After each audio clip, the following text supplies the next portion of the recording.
Professor Sandoval, a palavra é sua para a moderação da mesa. Senhoras e senhores, boa tarde. Saudando o professor doutor João Félix Júnior e o general Staco, saúdo todos os presentes, agradeço a presença para esse importante debate que vamos iniciar agora. O painel contará com as conferências do professor doutor Cláudio Pereira e do professor doutor Pedro Vilas Boas. Nossa temática, os 30 anos da Constituição e a segurança pública e a defesa. Tema central, não apenas no aspecto do direito constitucional, mas tema central no aspecto da vida nacional. O cidadão brasileiro, ele deve se orgulhar da sua Constituição. Muito embora seja um ordenamento jurídico constitucional muito criticado pela quantidade de direitos que fornece, nós não podemos esquecer que a nossa Constituição consolida a ideia de um verdadeiro Estado democrático de direito. E talvez pouquíssimos países do mundo possam assim se autodenominar. E observem, senhoras e senhores, falar que estamos num verdadeiro Estado democrático de direito significa falar em limitação do poder do Estado. Significa falar em poderes independentes e harmônicos entre si, sem predominância cêntrica de um poder sobre o outro. E, principalmente, significa a existência de um catálogo de direitos fundamentais do cidadão comum que se coloca acima da própria razão de Estado. E, nesses 30 anos da nossa Constituição, não podemos deixar de, assim, procedermos e assim comemorarmos a nossa Constituição. E, especialmente na temática que hoje nos traz aqui para a nossa reflexão: segurança pública e defesa. A Constituição é claríssima ao estabelecer o papel das Forças Armadas, sua missão constitucional. Da mesma forma, na segurança pública. O que presenciamos, infelizmente, na realidade fática da vida nacional, é exatamente o uso político dos instrumentos que a própria Constituição criou. A intervenção federal, o Estado de defesa, o Estado de sítio. Elementos, figuras jurídicas fundamentais para a manutenção do Pacto Federativo, para a manutenção dos direitos e garantias fundamentais. E, infelizmente, assistimos na vida nacional, muitas vezes, o uso político dessas figuras jurídicas fundamentais. E assim, falando, eu gostaria então de passar a palavra ao professor Dr. Cláudio Pereira para iniciar a sua conferência. Por favor, professor Cláudio. Boa tarde a todos. Quero agradecer o convite que me foi formulado pela ESG e pelo IESP, especificamente pelo LabDesk. Eu agradeço especialmente aos professores e oficiais incumbidos da direção dos trabalhos dessas instituições. Agradeço ao general Eustáquio, agradeço ao professor João Félix, agradeço ao Pedro Vilas Boas. Realmente é uma honra muito grande poder participar de um evento organizado por essas duas instituições tão importantes para o país. Agradeço ademais ao coronel Ricardo Freire, que me recebeu aqui de manhã com tanta gentileza, e ao doutor Guilherme Sandoval, que coordena os nossos trabalhos. Bom, eu quero iniciar dizendo que a Constituição fala pouco sobre Forças Armadas e sobre segurança pública. Ela estabelece princípios gerais, mas esses princípios são dotados de grande importância. Então, nessa minha participação aqui no seminário, eu não vou ingressar no exame de aspectos mais minuciosos, nem da segurança pública, nem da defesa nacional, porque o papel da Constituição no que toca a esses dois temas é apenas estabelecer princípios gerais. E vou buscar, por outro lado, refletir com os senhores a respeito dos princípios que informam esses dois setores. Eu quero, antes de tudo, dizer que o papel das constituições é, sobretudo, estabelecer a estrutura básica do Estado Democrático de Direito. Esse é o papel cumprido pela Constituição Federal de 1988. O Brasil é uma república pluralista, é uma república em que tem lugar a convivência entre grupos que defendem diferentes visões de mundo, e para que esses diversos grupos plurais, esses grupos que se diferenciam sob a perspectiva religiosa ou ideológica, possam conviver harmonicamente e cooperar, é necessário que haja uma estrutura básica que dê lugar a essa cooperação. E essa estrutura básica é provida justamente pelo nosso sistema de direitos fundamentais e pelo princípio democrático, ou seja, o princípio segundo o qual o poder político se exerce legitimamente no Brasil quando decorrente de eleições livres e periódicas que sejamos aptos a organizar. Quero também dizer que é muito importante que, para que o regime democrático floresça e se perpetue, que esta diversidade, que esta pluralidade que tem lugar nas sociedades contemporâneas e também no Brasil, ela se processa na forma também de relações de amizade cívica, que ela não se degenere para relações de inimizade política. O Pedro teve a oportunidade de estudar um autor alemão muito importante, chamado Carl Schmitt, né, que uma vez definiu as relações na esfera da política como relações de inimizade. As relações políticas se traduziriam em termos de relações amigo-inimigo. E ele apresentou pela primeira vez essa tese numa conferência, uma semana depois, numa conferência organizada pela mesma instituição. O Hermann Heller disse que, no âmbito da democracia, as relações políticas não precisavam se degenerar em relações de inimizade política, mas podiam sim ser concebidas como relações de cooperação entre pessoas que pensam diferente, entre pessoas que cultivam valores particulares e diferentes.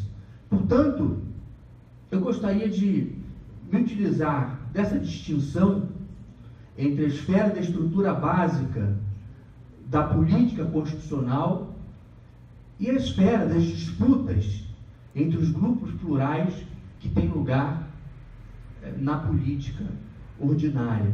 Me parece que essa distinção seja muito importante para compreendermos qual é o papel da Constituição. O papel da Constituição é zelar por essa estrutura básica, pelo sistema de direitos fundamentais, pela plena observância do princípio democrático. Essa é a esfera da política constitucional que se distingue daquela em que tem lugar a disputa entre os diversos grupos plurais, sobretudo nos momentos eleitorais. Essa é a esfera da política ordinária. Bom, a partir dessa conceituação inicial, eu gostaria de discutir a interpretação de dois dispositivos que integram o nosso texto, o artigo 144 que trata da segurança pública, e o artigo 142, que trata das Forças Armadas. Bom, primeiro o artigo 144, está dito lá, no artigo 144, que a segurança pública tem como função a preservação da ordem pública e da incolumidade das pessoas e do patrimônio. É isso que está dito no artigo 144 da Constituição Federal. Mas eu gostaria, sobretudo, de relembrar aos senhores duas grandes teorias, ou duas grandes correntes de pensamento que têm disputado no Brasil a orientação da formulação das políticas de segurança pública, pelo menos desde o início da década de 80. Uma concepção centrada na noção de combate. Então, o papel das políticas de segurança pública seria dar lugar ao combate ao inimigo, por meio da ocupação de territórios hostis, como seria o caso especial das favelas. Essa concepção é a que inspirava as grandes operações que ocorriam no Rio de Janeiro, nas décadas de 80 e 90, então as ocupações em que se verificava a presença da polícia por um curto período de tempo, uma presença que muitas vezes custava a vida de policiais e de moradores. A polícia do Rio de Janeiro é a que mais morre em todo o mundo e é também a que mais mata. E logo em seguida a polícia já se retirava daquelas comunidades e o tráfico de drogas retornava e voltava a funcionar como antes. Então essas políticas, elas realmente se revelaram ineficientes. Mas além de se revelarem ineficientes, e essa é uma primeira tese que eu gostaria de apresentar aos senhores, ela se revelava incompatível com a Constituição Federal de 88, que, na minha opinião, se apoia numa outra corrente de pensamento, que concebe a segurança pública como serviço público, não como estratégia de guerra, não como combate a um inimigo a ser eliminado, mas como um serviço público. Um serviço público tem que ser prestado ao cidadão. Então, essa forma de conceber a segurança pública como um serviço público, por meio do qual se provê segurança ao cidadão, ela inspira uma ampla reformulação das políticas de segurança pública. Por exemplo, ela deslegitima essas mega operações marcadas simultaneamente pela grande violência, mas também pela ineficiência.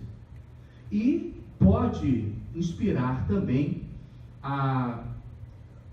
o próprio controle jurisdicional sobre protocolos de atuação policial, sobre armamentos a serem adquiridos ou treinamentos a serem entregues, a serem realizados na formação dos policiais.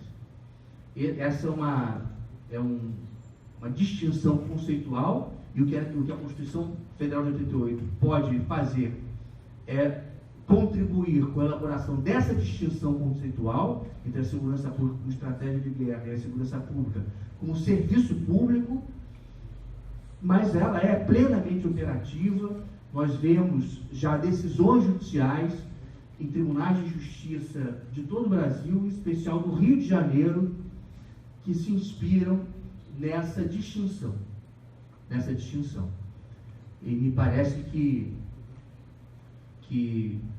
realmente a tarefa que se impunha ao debate nacional era desenvolver melhor essas políticas de segurança pública concebidas como prestação de serviço público. E há diversos exemplos no mundo, um caso que tem sido citado como caso exemplar relativamente ao desenvolvimento da segurança cidadã é, por exemplo, o caso colombiano, né, em que as ações policiais, elas têm priorizado a presença permanente da polícia nas comunidades mais sensíveis, mas a presença policial acompanhada da prestação de outros serviços, como é o caso dos serviços de educação, de saúde, de renda mínima, de fomento às atividades comerciais e às atividades produtivas de modo geral. E se entende que os resultados são expressivos e efetivamente, se verificarmos as estatísticas da violência nas grandes cidades colombianas, nós constataremos que essa política produziu resultados efetivos.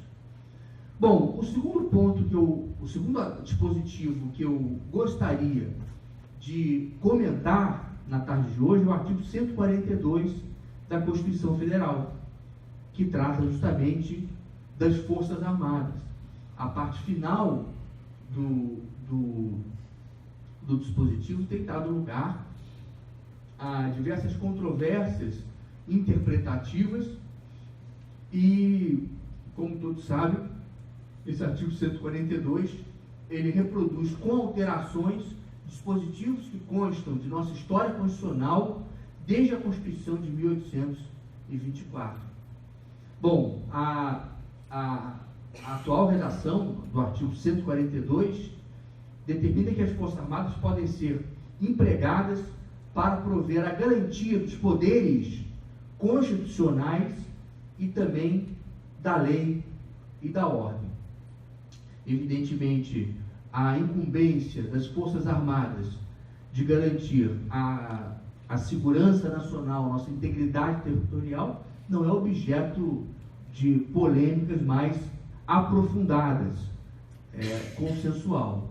O que dá lugar a maiores controvérsias interpretativas é justamente a possibilidade de emprego das Forças Armadas na garantia dos poderes constitucionais e da preservação da lei e da ordem.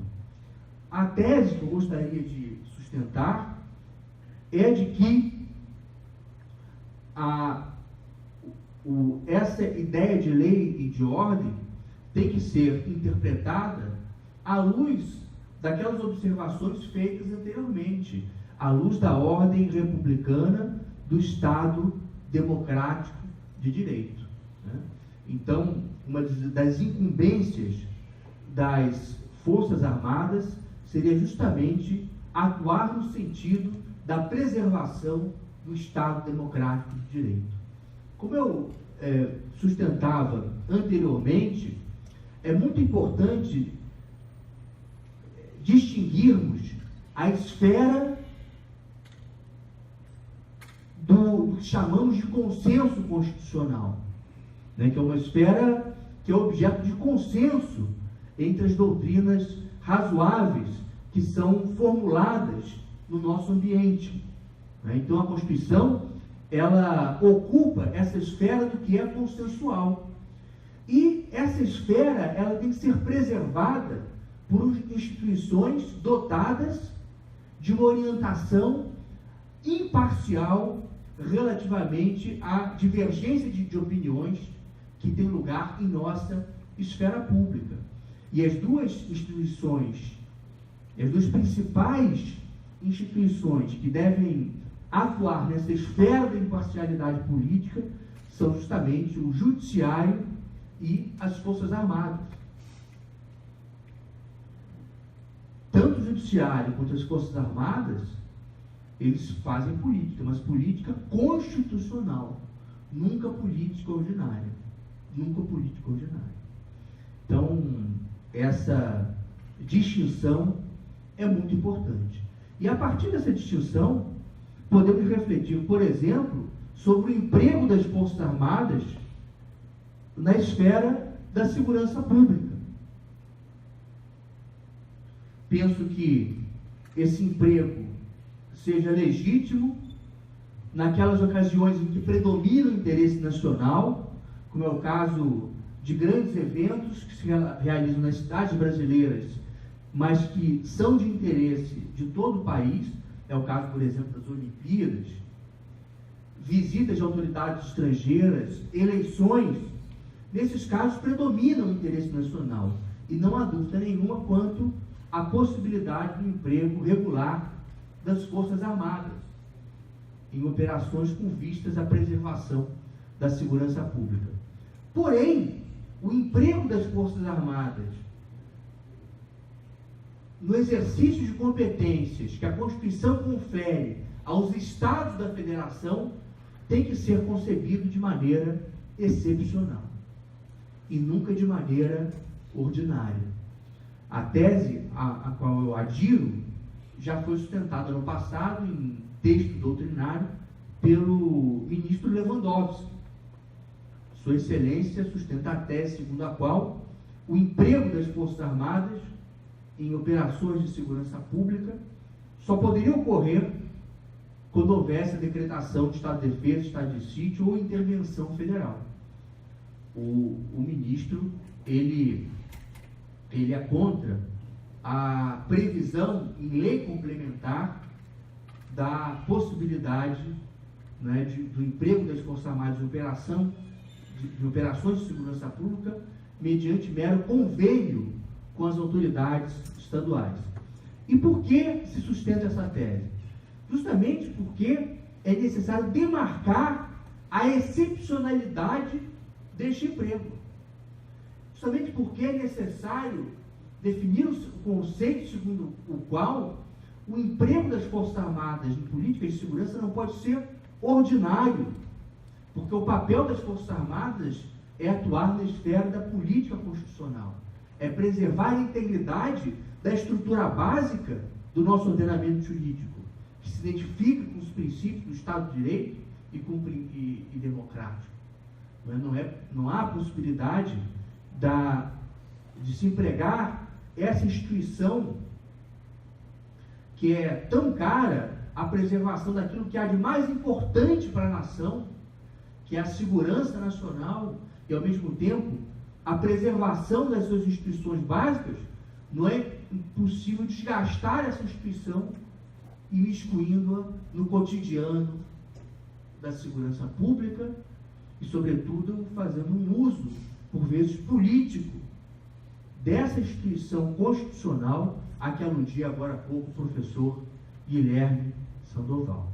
Então, por isso que o ministro Lewandowski, na minha opinião, com razão, sustenta essa tese. Entendo que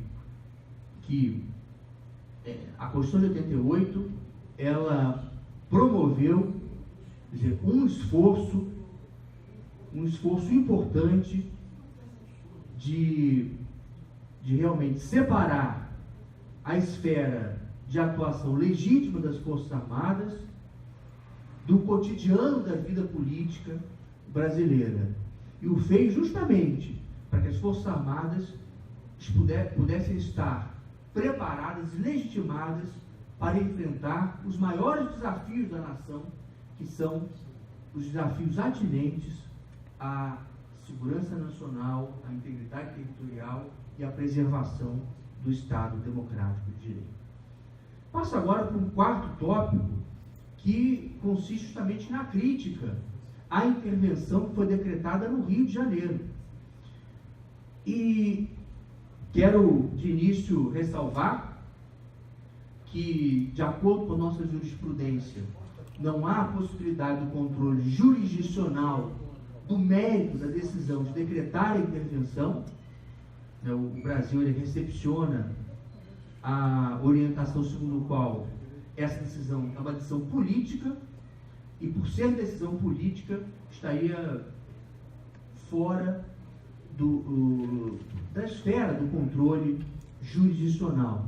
Trata-se de uma jurisprudência tradicional dos Estados Unidos e que o Supremo Tribunal Federal importou.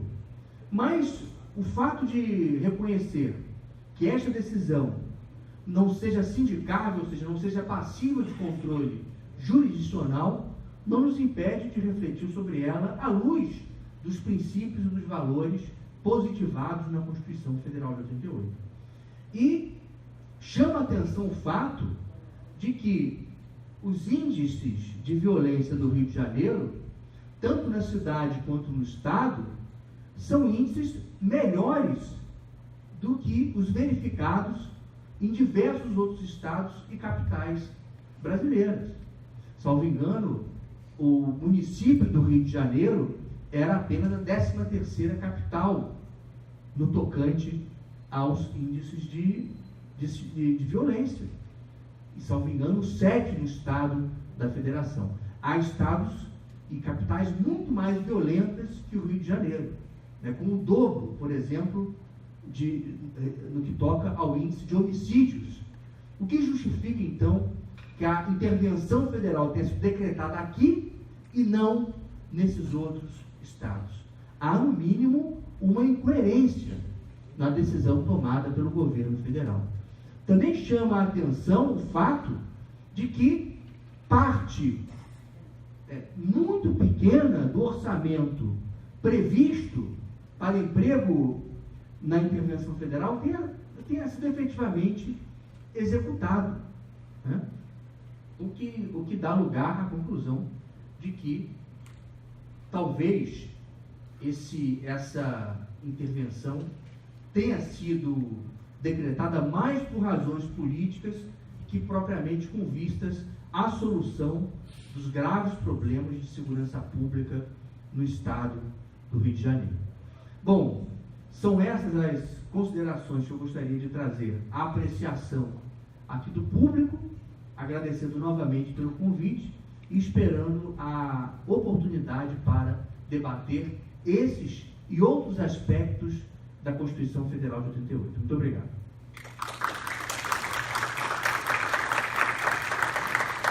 Passo a palavra agora ao professor Pedro Vilas Boas. Por favor, professor. Muito obrigado. Quero agradecer aqui a presença de todos e todas. Dizer que é uma honra muito grande estar aqui com vocês. Agradecer, em particular, ao professor Cláudio por ter aceito o convite. Agradecer também ao comandante da escola, que, pelo que soube, está nos Estados Unidos para receber um prêmio, o comandante general Schontz. Agradecer ao general Eustáquio, ao almirante Correia, ao professor João Férez, representando o IESC.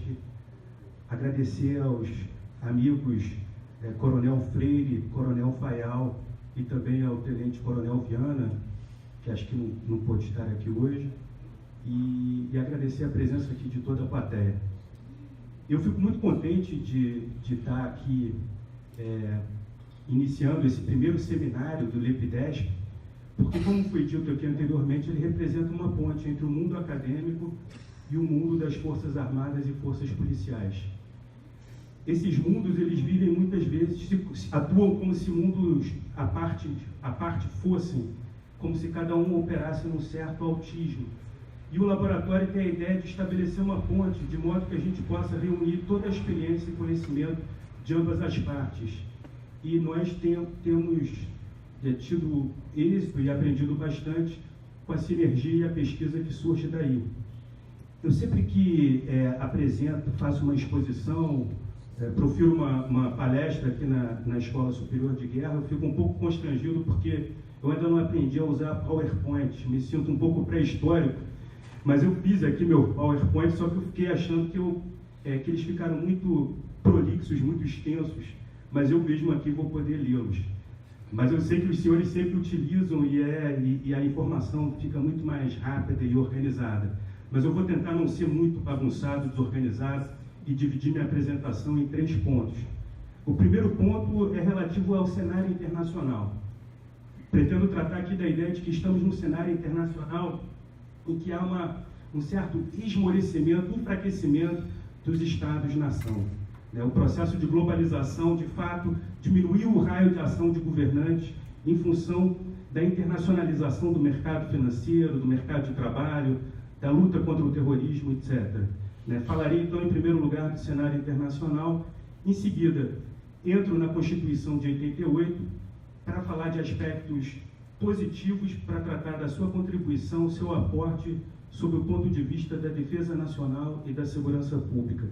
Em seguida, no terceiro ponto, eu procedo a algumas críticas com relação aos modelos de defesa nacional e segurança pública. O próximo item é a conclusão, em que manifesto algumas preocupações em função de constatar uma certa insuficiência em alguns aspectos da arquitetura institucional da Constituição de 88, diante de uma realidade extremamente complexa e com um fluxo de eventos muito acelerado. Então, o primeiro ponto é que há uma constatação de diversos autores de que o Estado moderno, esse que Max Weber definiu como aquele que tem um monopólio da violência legítima, passa por um certo processo de desgaste. Esse desgaste ocorreria, entre outras razões, em função de uma certa privatização desse monopólio. Há diversos atores que disputam com o Estado o monopólio de realizar a segurança, de realizar a defesa. Esse Estado moderno, ele ganha sua força a partir do momento em que as Forças Armadas passam a estar sob o seu monopólio. Um autor muito conhecido de todos nós, Maquiavel, manifesta no Príncipe uma preocupação contínua que a Península Itálica, que Florença tivesse uma milícia própria, e não fosse uma milícia mista, ou não fosse formada por mercenários.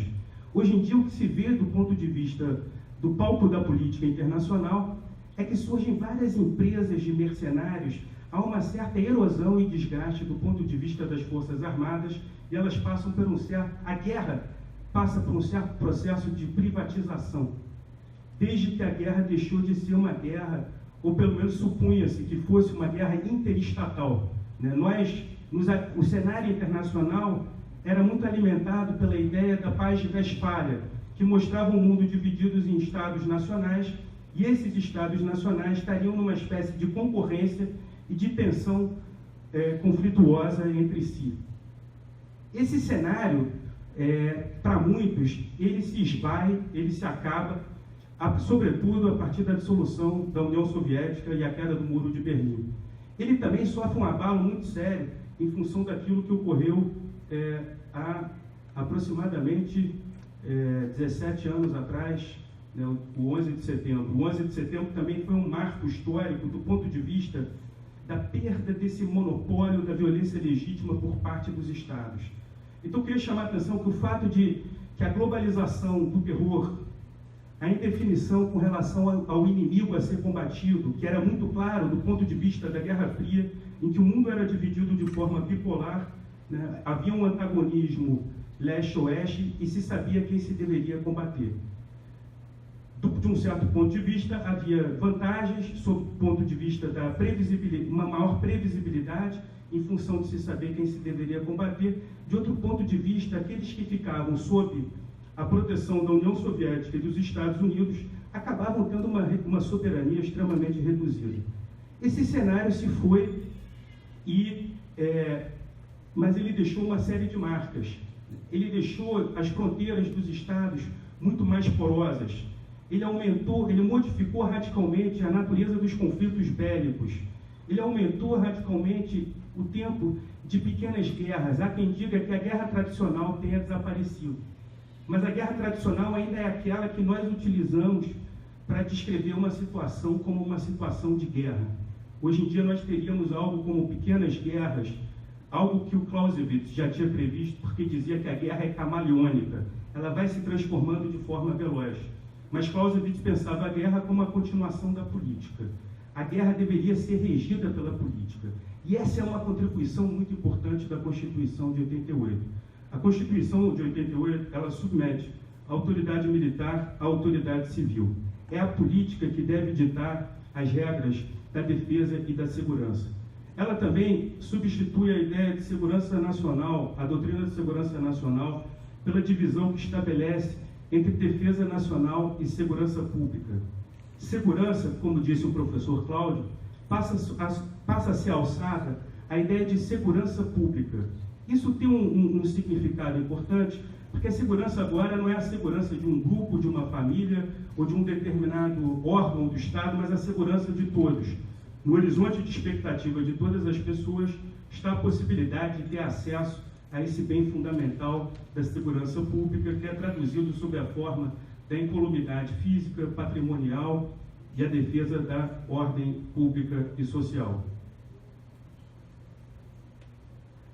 A segurança pública também fortalece um aspecto do Estado, do monopólio do Estado, porque se o monopólio dos meios legítimos, dos meios de violência, são legítimos, eles se tornam mais fácil legitimados quando autorizados pelos cidadãos, quando autorizados pelos membros do Estado. Assim como também Golbery comentava nos seus estudos de estratégia nacional que forças armadas compostas por escravos seriam extremamente fracas. As forças armadas são muito mais fortes quando são compostas por cidadãos livres, por cidadãos que reconhecem a autoridade do Estado. Portanto, o Estado ganha legitimidade nessa autorização que lhe é conferida pelos seus próprios membros. Maquiavel também observava que membros de uma república tendem a defendê-la com mais força, com mais vontade, por se verem como membros livres e iguais. Não é? Isso tudo remete à ideia, à importância que foi a Conscrição Geral, o alistamento geral, sobre o qual fala, se não me engano, o artigo 136, que trata também dos dispositivos da defesa do Estado e das instituições democráticas. Então, o primeiro ponto, assim, com relação a um elogio que eu faço aqui à Constituição de 88, é que a segurança pública ela é alçada ao sentido de um bem comum. Não é segurança de uma família, de um setor, de um segmento, é a segurança de todos, independentemente da cor, sexo, classe social, etc. Isso favorece a ideia de legitimidade. Por outro lado, já aponto aqui uma crítica em relação à Constituição, porque quando se abre o artigo 44, se percebe que ela fala excessivamente em polícia. Fica parecendo que a Constituição operou um certo reducionismo constitucional ao falar das diferentes polícias que são pilares fundamentais da segurança pública. Ponto também a ser destacado, que não pode ser esquecido, é que a Constituição faz essa distinção que é muito importante entre defesa nacional e segurança pública. Mas nós vamos ver um pouco adiante que ela acaba fazendo uma certa confusão. Quando as Forças Armadas são empregadas de modo recorrente em atividades de segurança pública, as Forças Armadas acabam exercendo uma função policial e acabam atuando como forças comedidas e perdendo sua característica de força de combate, cuja finalidade precípua da própria Constituição é a defesa da pátria. Quando se lê o artigo 142, se percebe, a meu ver, aqui nós temos um constitucionalista, o professor Cláudio, e o professor Guilherme Sandoval, mas se percebe que há uma enumeração hierárquica. Primeiro se fala, isso foi observado também pelo Coronel Freire, em eventos que participamos, a primeira finalidade das Forças Armadas é a defesa da pátria. Essa é a sua finalidade precípua. Qualquer outra finalidade que não seja usada de modo episódico, se torne peremptória, que deixe de ser provisória e se torne peremptória, passa a ser um certo desvio de finalidade. Esse é um ponto que eu vou chegar e tratar um pouco mais adiante, porque me parece que nós estamos num certo desvio de finalidade. Nós não podemos fazer uma guerra para dentro do país, porque há muitas pessoas que chamam a atuação, aquilo que se faz em atividade de segurança pública, não pode ser tratado como guerra. Esse é um ponto que me parece problemático, porque a Constituição de 88, ao confundir, quando fala da garantia, das operações de garantia da lei e da ordem, ela abre uma brecha para que qualquer poder constitucional faça um chamamento, faça uma solicitação do uso de operação de garantia da lei e da ordem. Isso também foi um ponto problemático, que obrigou a toda uma legislação infraconstitucional. Obrigou a Lei Complementar 97, de 99, a especificar e regulamentar a garantia da lei e da ordem e alçar o presidente da República como aquele que pode, de fato, autorizá-la, a partir chamando também o Conselho de Defesa Nacional e o Conselho da República. Mas a minha questão, que eu gostaria de debater aqui com o professor Cláudio, professor Sandoval e todos aqui presentes, é se essa confusão entre segurança pública e defesa também não está relacionada a uma confusão que se faz entre guerra e crime, entre combate ao inimigo e combate ao criminoso. O criminoso não é um inimigo. O Cláudio lembrou aqui desse autor, Carl Schmitt, e ele diz que o inimigo ele tem uma característica que é fundamental. Inimigo é um inimigo público. Inimigo é aquele que luta, que tem interesses políticos existenciais. Eu não acho que o Comando Vermelho e nenhuma facção do Rio de Janeiro tenha um interesse verdadeiramente político. Embora subornem políticos, embora estejam interessados no enfraquecimento do Estado, embora ajam de modo predatório, ajam de modo simbiótico também com a corrupção interna envolvida no Estado, não há interesse da comunidade da Rocinha em fazer uma revolução e tampouco lutar pela sua independência. Com o inimigo, segundo Carl Schmitt, nós podemos celebrar a paz. Há a possibilidade de negociação. O inimigo, de acordo com a noção de guerra convencional, tem um tratamento até com uma certa dignidade, a dignidade que lhe é conferida pelo direito de guerra. É absolutamente diferente da ideia do criminoso. Então, minha questão é que a Constituição de 88, embora tenha feito um esforço em substituir a noção de segurança nacional, ela continuou mantendo uma certa confusão entre defesa e segurança. O coronel Ricardo Freire tem uma dissertação de mestrado muito interessante, na qual ele aponta para o caráter elástico do conceito de segurança. O conceito de segurança passou a ficar preenche de significados, ganhou muitas acepções. Se o conceito de segurança fica excessivamente inflacionado, as Forças Armadas passam a ter múltiplas funções. Não só do ponto de vista daquela que seja a princípio fundamental, mas também aquela função subsidiária.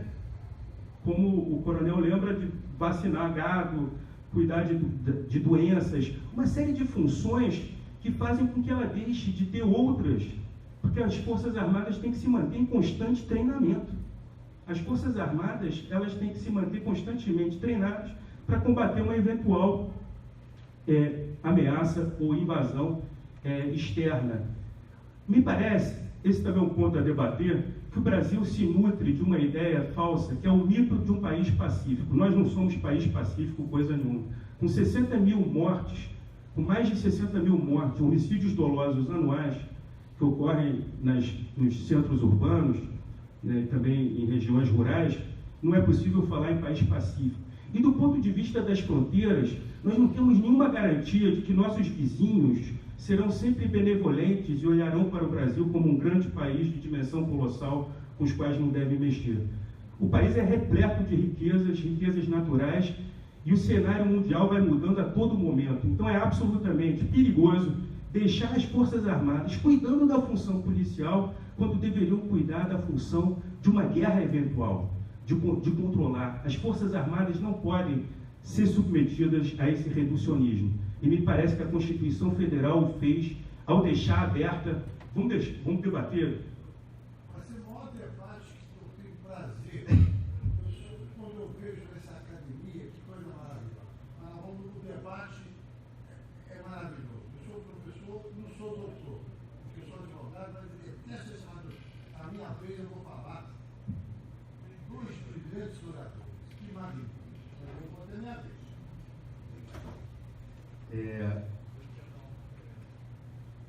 Então, voltando aqui ao ponto, eu queria lembrar que essa separação defesa nacional e segurança pública, ela ficou um pouco nebulosa, um pouco confusa, e essa confusão, ela faz um pouco parte da história do próprio país. As Forças Armadas tiveram diferentes funções ao longo da história. Nos 200 anos, de aproximadamente 8 constituições, as Forças Armadas tiveram uma função vital e fundamental para a nação, no sentido de dominar e ocupar um território gigantesco e proteger as suas fronteiras. Há quem diga que até hoje o Brasil não consegue controlar o seu território devido às suas dimensões continentais, devido às suas fronteiras gigantescas de mais de 17 milhões de quilômetros, 1.000 quilômetros. O Brasil acaba que tem uma certa tendência, desde a sua origem, à internalização das Forças Armadas para dentro. E isso é o que eu chamo de mito do país pacífico. Esse mito ele é muito perigoso porque ele promove essa visão, essa característica intestina das Forças Armadas.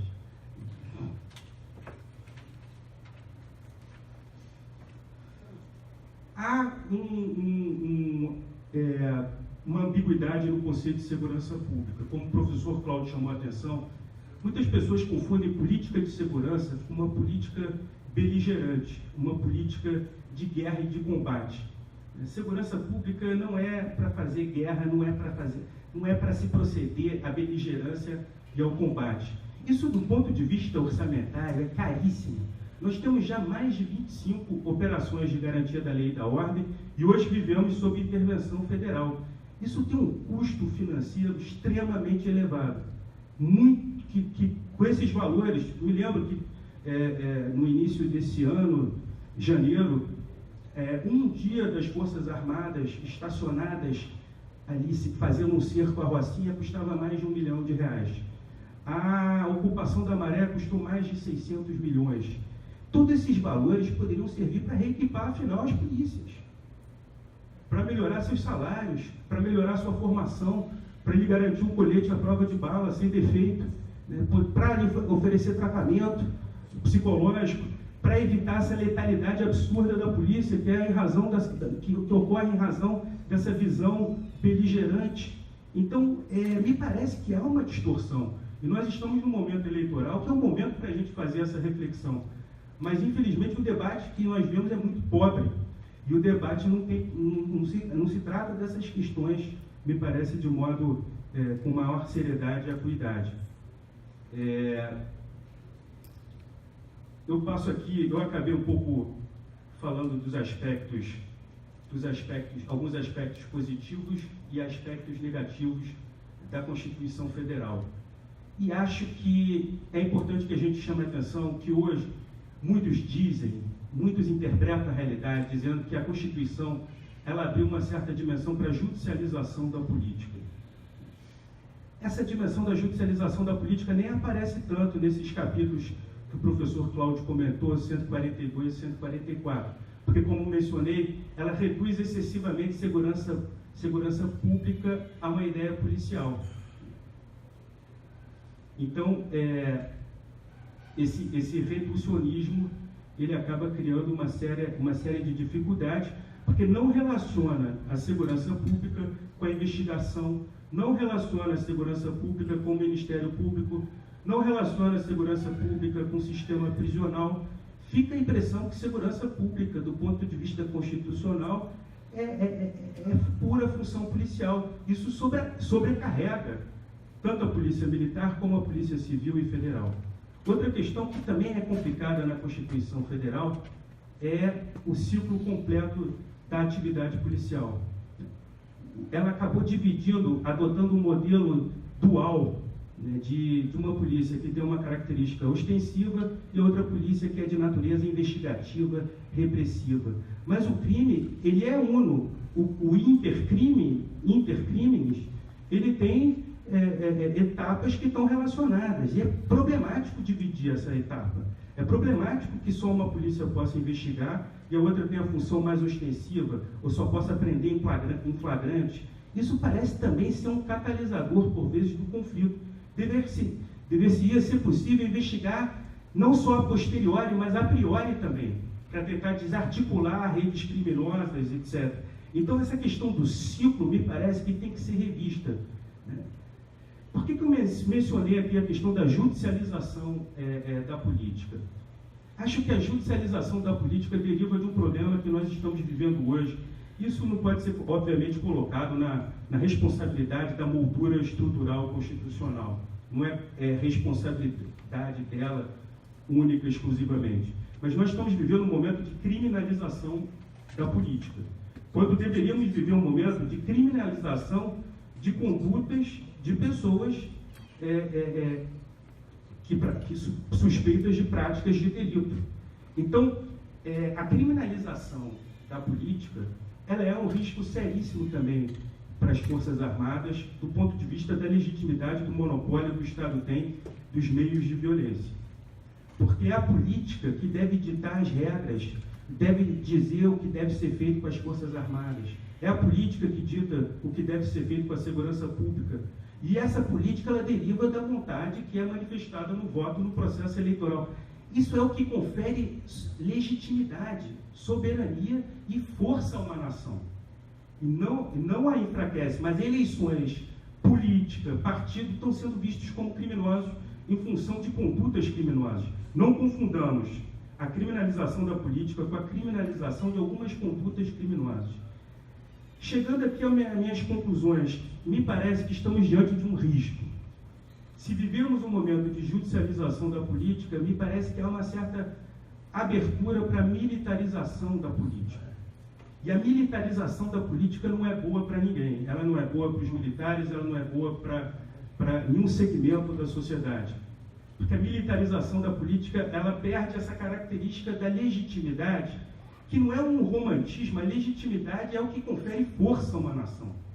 A nação norte-americana usufrui muito dessa ideia de legitimidade, e, é claro, também criando seus inimigos externos que lhe confere uma força interna, uma adesão interna da população.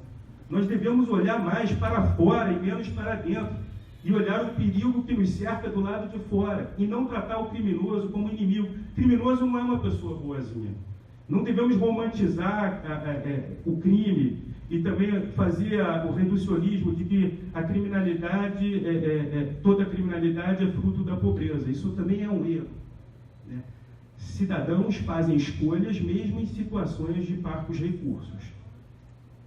Não é possível, esse tipo de operação também é muito perigosa, mas eu queria aqui chamar a atenção para o fato de que, historicamente, a ideia de defesa nacional fica um tanto problemática porque as Forças Armadas são jogadas para o interior. Isso foi bom muitas vezes, para dominar e ocupar e ter uma hegemonia interna dentro do plano territorial gigantesco brasileiro. Mas isso se tornou problemático também, tornou-se problemático quando nós começamos a procurar excessivamente um inimigo interno. Essa ideia de procura de inimigo interno, segundo o Carl Schmitt, que fala de amigo e inimigo, não deve ser o escopo, a finalidade, a não ser que haja de fato uma ameaça de guerra civil. Aí seria uma outra situação. Mas não me parece que o PCC queira fazer revolução, o Comando Vermelho queira tomar o Estado. Eles dependem do Estado, eles querem um Estado fraco e corrupto. É isso que eles querem. Então eu queria finalizar com esse ponto, né, de chamar a atenção para o fato de que temos que tomar cuidado com esse risco da militarização da política, porque eu acho que Clausewitz ainda é um bom referencial teórico. A guerra é a continuação da política por outros meios. Nós não devemos inverter o aforismo clausewitziano, como diz Michel Foucault, né, e a política ser a continuação da guerra por outros meios. A política ser continuação da guerra por outros meios é fazer uma guerra para dentro. É botar tanque, apontar tanques para a Rocinha. Há um interessante depoimento do general Vilas Boas, que diz ter ficado muito abalado quando esteve na Maré e viu tanques apontados ali para uma população de trabalhadores. Porque é muito difícil ali naquele labirinto densamente populoso identificar quem são aqueles que estão oprimindo, que estão fazendo um negócio com mercadorias ilícitas. É um certo contrassenso. Nós estamos matando demais e devemos rever, me parece, essa arquitetura institucional da Constituição de 88, que também forneceu muitas contribuições. Obrigado.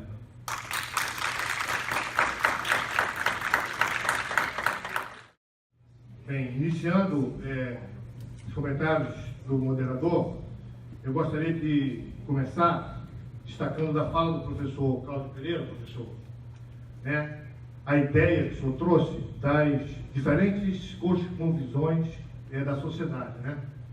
Isso reflete diretamente aquele caráter compromissório da nossa Constituição. Nossa Constituição é classificada, quanto à ideologia, como uma Constituição heterodoxa, eclética, compromissória, ou seja, uma Constituição que a um só tempo ela guarda valores liberais e sociais. E isso gera a sociedade plural e democrática que o senhor trouxe com brilhantismo, como primeiro ponto de reflexão é da nossa Constituição. Essa ideia de que a Constituição é uma Constituição compromissória, guardando valores liberais e sociais que se contradizem de per si. Isso mostra a linhagem constitucional do direito brasileiro. Destacou também a questão, e aí trazendo a ideia de amigo e inimigo, a ideia de inimizade política, O professor Pedro também fez comentários importantes nesse aspecto, a diferença entre o crime, e a guerra. A gente vai comentar isso na sequência. Mas é dessa fala da inimizade política que é um reflexo, professor, dessa sociedade plural que somos, Dessa sociedade plural que abarca diversas ideologias. A Constituição de 88 ela se preocupou com essa perspectiva constitucional. Criou um arquétipo constitucional que a gente chama, exatamente de eclético, por abrigar essas diferentes vertentes.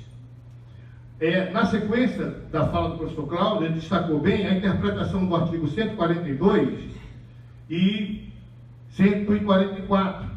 Com relação ao artigo 142, o professor Cláudio começou destacando aquelas duas grandes concepções, Concepção de combate, de inimigo, e a concepção da segurança pública como um serviço público. Então, eu acho que essa fala, professor, é fundamental para a reflexão de todos, porque ela traz a verdadeira magnitude da Constituição. E eu aproveito também para, nessa mesma esteira epistemológica, trazer, professor, a sua ideia do reducionismo constitucional que o professor trouxe. Então, observe que a fala do professor Cláudio e a fala do professor Pedro Vilas Boas estão em consonância. Quando o professor Cláudio fala dessas duas concepções, de combate, de inimigo, e o professor traz a ideia de reducionismo intelectual, que vislumbra a segurança pública como um elemento da polícia, sem abarcar o Ministério Público, o próprio Poder Judiciário. Observe que essas falas estão se comunicando. Há uma comunicação aqui importante nessa questão. E o nosso arquétipo constitucional realmente ele teve essa falha. Eu também concordo, professor, com essa visão da segurança pública, desse reducionismo constitucional que o senhor falou. Com relação ainda à fala do professor Cláudio, ele traz a questão das Forças Armadas, seu papel constitucional. E destacou aqui a questão da defesa do território, E o engajamento das Forças Armadas na questão da GLO e da garantia da lei da ordem a pedido de qualquer dos poderes constitucionais. E aqui, mais uma vez, a importância da interpretação constitucional. O professor Cláudio Pereira trouxe para a reflexão de todos a necessidade de todos nós, nesse contexto, talvez de desordem social, de não paz social, que vivenciamos em muitos estados do nosso país, nós não podemos perder a noção de Estado Democrático de Direito. E aí, professor, se eu me permitir, e o senhor falou nisso, a ideia de Estado Excepcional de Direito. São as crises constitucionais. As crises constitucionais são previstas pelo legislador democrático exatamente nessa perspectiva. Daí a sua qualificação de Estado Excepcional de Direito. Ou seja, é um Estado Democrático de Direito no qual alguns direitos fundamentais serão limitados, serão restritos. E o professor Cláudio está defendendo aqui a ideia de que as Forças Armadas só deveriam ser engajadas nessas situações de extralegalidade constitucional. Que o pensamento constitucional brasileiro, que a Academia Brasileira chama de Estado Excepcional de Direito.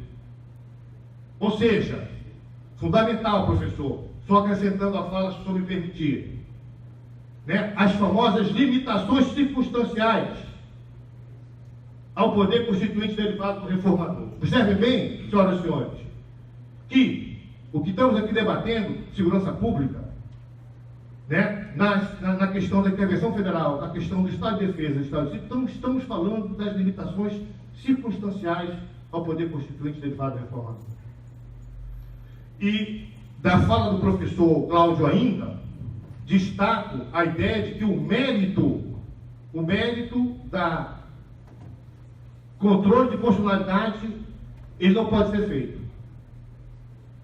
Porque é da competência exclusiva do presidente da República decretar. E é da competência dele. Nessa situação de ordem e paz social, é competência exclusiva do presidente da República. A intervenção federal, assim como o Estado de Defesa, também é competência exclusiva do presidente da República. E no Estado de Sítio ele vai pedir solicitação do Congresso Nacional. Mas observem, e daí a constitucionalidade da intervenção, professor. Porque ela foi feita dentro da interpretação constitucional. Observem que determinadas hipóteses de intervenção federal, elas vêm direto de uma ação do Procurador-Geral da República, dos princípios constitucionais sensíveis. Ou ela vem de uma requisição do Poder Judiciário. Mas esse caso que estamos vivenciando no Rio de Janeiro é um caso direto do Presidente da República.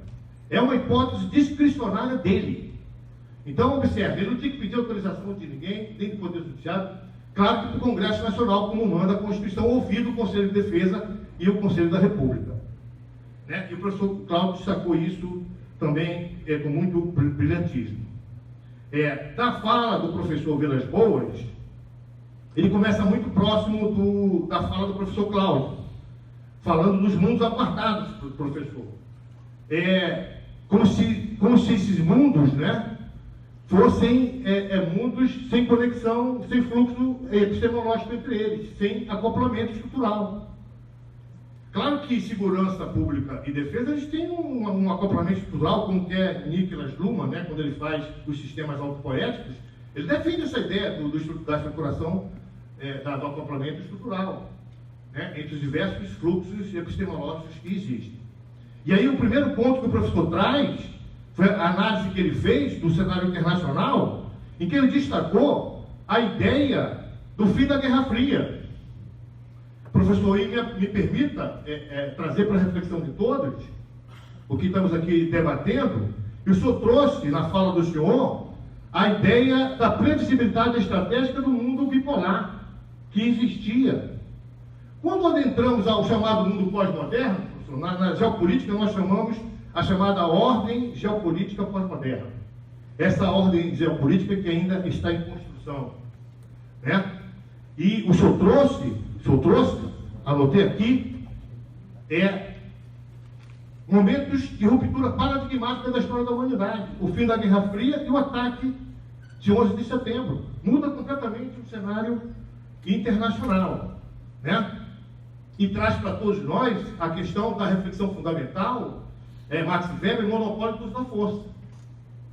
E traz também para a reflexão de todos nós a ideia do surgimento de atores não estatais que começam a privatizar esse espaço, né, que é, induvidosamente, o espaço público.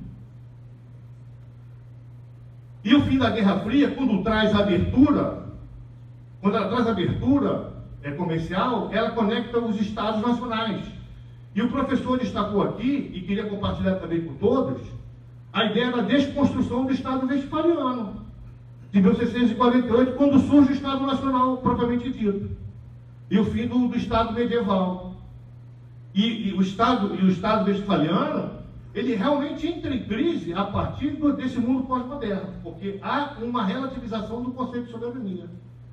Daí a importância desse debate também dentro da nossa temática. Né? Professor Pedro também traz a questão, professor, da preocupação de engajar, e já estou me dirigindo para o final dos meus comentários, dessas duas brilhantes conferências, e o professor traz a preocupação de não confundirmos defesa com segurança pública. E aí, professor, se eu me permitir, queria lembrar aqui a todos a chamada Ordem Militar de Lunesburgo. O 6º axioma é exatamente o engajamento das Forças Armadas sul-americanas no combate ao narcotráfico. Então, o estrategista brasileiro, o jurista brasileiro, o intelectual brasileiro, ele precisa compreender isso. Ele precisa compreender que nós não podemos embarcar diretamente nessa perspectiva de engajar as Forças Armadas no combate ao narcotráfico, esquecendo a sua missão constitucional maior de defesa do território nacional. Então, é fundamental essa fala que se complementa, como já falei, da diferença entre guerra e crime. E o professor traz o ponto fulcral, na minha opinião, de todo o nosso debate. A questão da legitimação democrática. E talvez aqui esteja o ponto mais sofisticado da nossa análise, pelo menos em termos de exegese constitucional, de interpretação constitucional. Que são três fenômenos que nós não podemos confundir, e eu acrescento o quarto fenômeno que o professor traz, que o campo jurídico não pensou ainda nessa perspectiva, professor, da militarização do crime, da política, como o senhor falou. Então, a questão da judicialização da política, eu não posso confundir nem com o ativismo judicial, muito criticado por todos, a ideia do juiz criar direito no lugar do legislador democrático. Ora, realmente, o ativismo judicial ele tem que ser contido. Porque se não há contenção do ativismo judicial, nós vamos violar o Estado Democrático de Direito, o pilar principal dele, que é a separação de poderes. Então, eu não posso ter um poder predominando sobre o outro. Agora, o fenômeno da judicialização da política, professor, me permita, não é culpa do Poder Judiciário.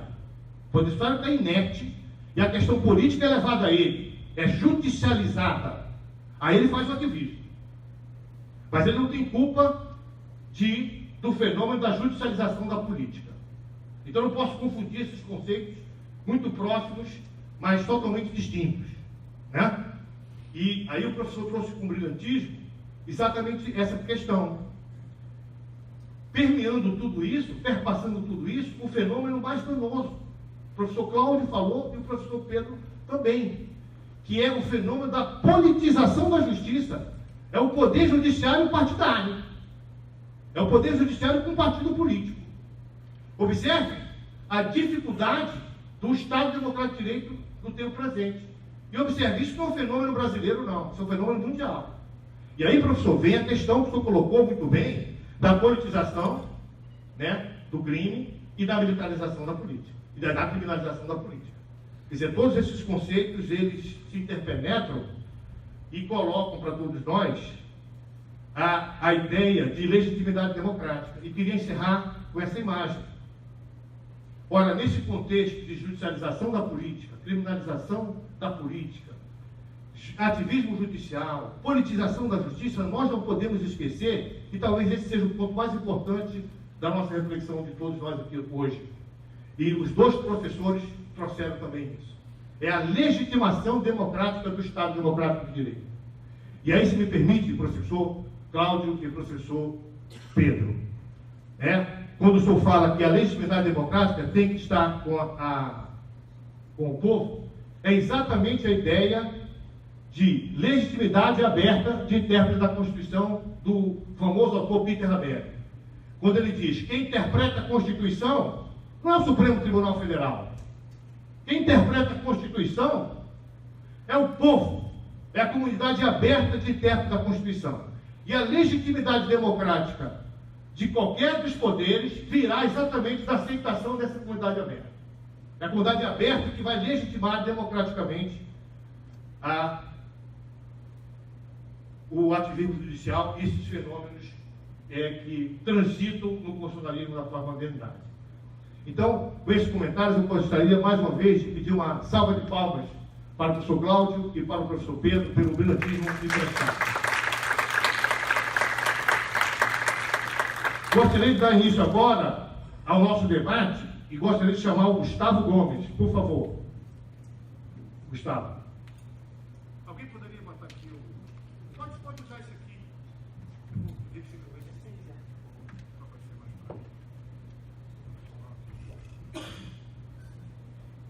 Boa tarde a todos. A questão que eu levantei, a pergunta que eu fiz para a banca, na opinião de vocês, qual seria a interação das guardas municipais no setor da segurança pública tendo visto que existe uma lei que regulamenta, mesmo ela não estando no caput do 144. Qual seria a visão de vocês sobre a colaboração das guardas para a segurança pública? Obrigado. Bom, quero agradecer aqui a síntese precisa do Dr. Guilherme Sandoval, e termos a oportunidade de voltar a essas questões suscitadas pelo Dr. Guilherme. E quanto à pergunta do Dr. Gustavo, eu não sou propriamente um especialista em segurança pública, mas em direito constitucional. Mas, das experiências que eu observei, um ponto muito importante eu tive, por exemplo, na Colômbia, verificando essas experiências na esfera da segurança pública, acompanhando uma comitiva de governadores, representando a OAB.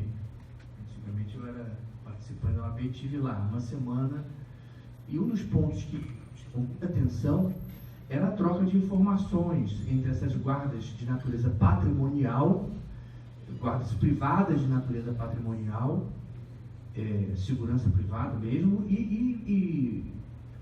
e servidores análogos aos nossos guardas municipais, que também são incumbidos da segurança do patrimônio municipal. Então, fazer uma guarda patrimonial dos próprios municipais, essa é a incumbência das guardas municipais.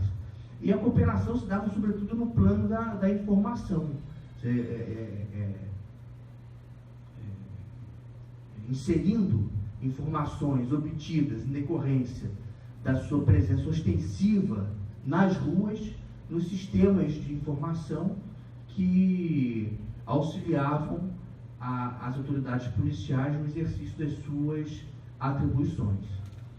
Então, me parece que, por exemplo, seja essa uma via muito importante de cooperação, essa presença da Guarda Municipal na rua converte o Guarda Municipal em alguém que dialoga com a população local, alguém que presencia o que acontece nas ruas, e isso lhe confere uma condição privilegiada de observador, né, da cidade. E pode ser muito importante ao passar informações, né? Bom, esse é um ponto. Agora, eu não vejo assim com bons olhos por exemplo, se permitir que as guardas municipais se convertam em guardas armadas. Nós já temos a polícia militar, que pela Constituição Federal é incumbida do policiamento ostensivo, né? Polícia militar que é comandada pelo governador do estado, são polícias estaduais, e o que devemos fazer é aprimorar essas polícias, né? Aprimorar essas polícias. Não vejo assim com bons olhos experiências assim de militarização das guardas municipais. Acho que elas têm que se manter no exercício dessa sua atribuição constitucional, que é de realizar uma segurança de natureza patrimonial.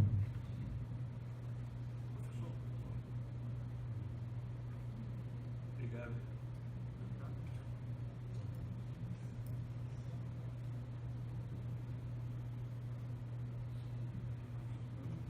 Obrigado. Queria agradecer aqui a excelente síntese que fez o professor Dr. Guilherme Sandoval, que conseguiu, num espaço curto de tempo, destacar os pontos principais que nós discutimos aqui, né, que tem muito aí a debater. E a pergunta também do Gustavo Gomes é uma pergunta muito pertinente, porque a Constituição Federal abriu essa possibilidade, né, a partir do Pacto Federativo que estabeleceu, de conferir maior autonomia a essas unidades federativas. E isso, do ponto de vista teórico, parece algo muito pertinente, porque a polícia tem que estar próxima do cidadão.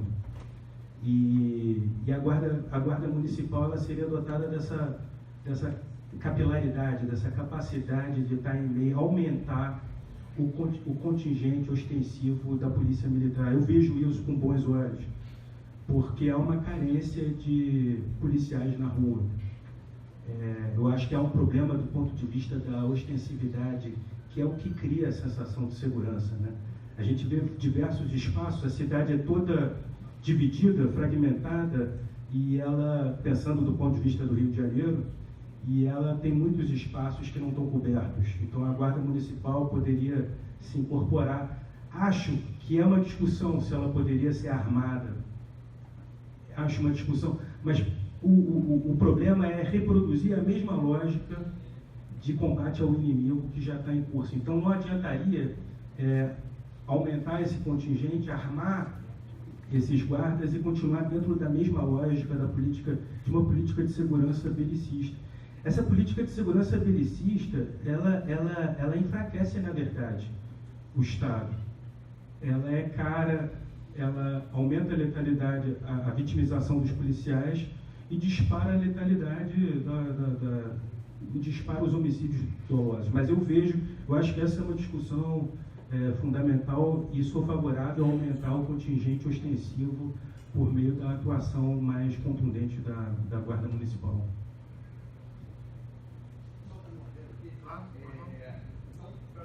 Temos mais uma pergunta aqui, depois nós vamos abrir para o debate, quando foi formulado, e aí tem o doutor Sérgio e o Ramiro já como primeiro debatedores fora dos que foram escritos, o doutor Sérgio e segundo o doutor Ramiro, logo depois dessa pergunta. Perfeito. Eu gostaria de chamar então agora o próximo debatedor, Osmar da Cunha, por favor. O microfone ali, por favor.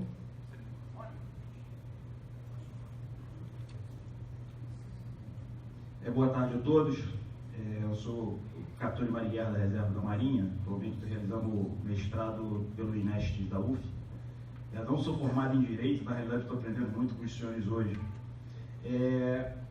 A minha pergunta é exatamente com relação à legislação infraconstitucional a respeito do emprego de GLO, as Forças Armadas em termos de GLO.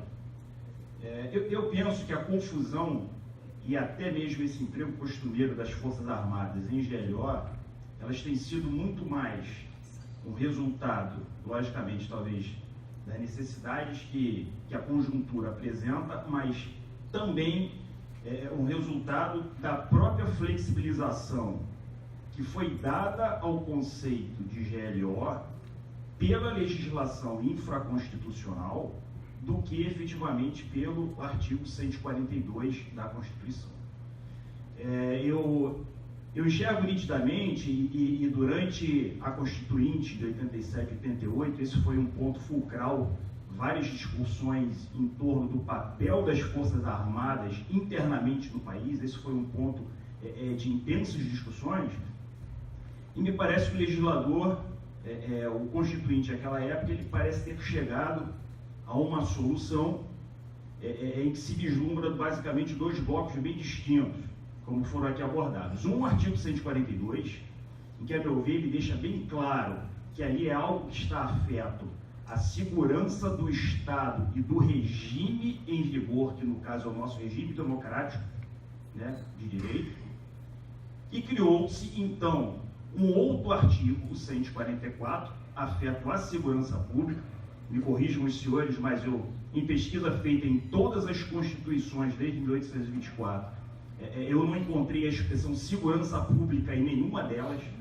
A meu ver, foi a primeira vez que apareceu o termo segurança pública em uma Constituição brasileira, em que esse artigo ele estaria afeto à segurança do cidadão. Ou seja, então, para mim, são duas coisas bem distintas.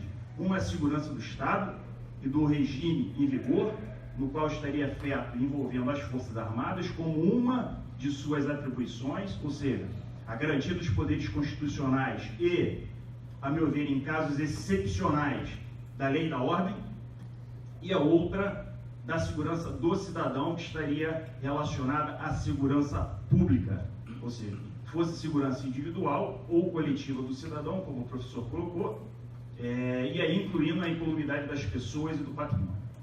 Bem, e aí nós adentramos a interpretação disso feita por ocasião da confecção das Lei Complementar que estava relacionada à organização e emprego das Forças Armadas, primeira delas, a de 69 de 91, que foi a primeira delas, em que ela interpreta que a GLO seria empregada quando fossem esgotados, ou seja, esgotados aquilo que estava previsto no 144. Ocorreram várias discussões do que é o esgotado. Então, o que seria o esgotado? Bom, o decreto, então, de 2001, ele destrincha o esgotado em insuficiente, inexistente e indisponível, abrindo, então, um enorme leque discricionário em termos de, ou mesmo em termos de interpretação e juízo de valor, do que seria isso para a solicitação das Forças Armadas. Então, nós vemos, basicamente, que a partir de 2001, com um decreto que depois ele, posteriormente, nos traz alterações pela Lei Complementar 117 de 2004, a Lei Complementar de 97 de 99, incorporando isso à Lei Complementar. Então, passamos a ter, então, na minha leitura, e aí eu gostaria de verificar a opinião dos senhores, uma enorme flexibilidade hoje existente para se solicitar o emprego das Forças Armadas para os assuntos relacionados à segurança pública. A minha pergunta é, como contornar isso? A meu ver, o espírito constituinte seria de uma excepcionalidade. Eu até alinho particularmente o meu pensamento com o que o professor Cláudio colocou. Como resolver este problema hoje? Ou seja, nós vemos cada vez de forma mais intensa e mais costumeiro o emprego das Forças Armadas nas questões de segurança pública, a meu ver, facilitado por essa legislação infraconstitucional, né? E a minha pergunta é, teria o legislador, nesse caso infraconstitucional, deturpado aquele espírito constituinte, ou isso seria normal e desejável?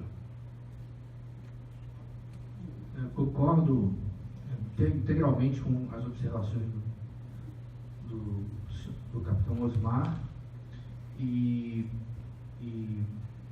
de fato me parece que a legislação ela não esteja em conformidade com a Constituição, porque a legislação permite que, por meio de convênio entre o governo estadual e o governo federal, as Forças Armadas sejam empregadas na segurança pública, exercendo atribuições que a Constituição comina nos governos estaduais.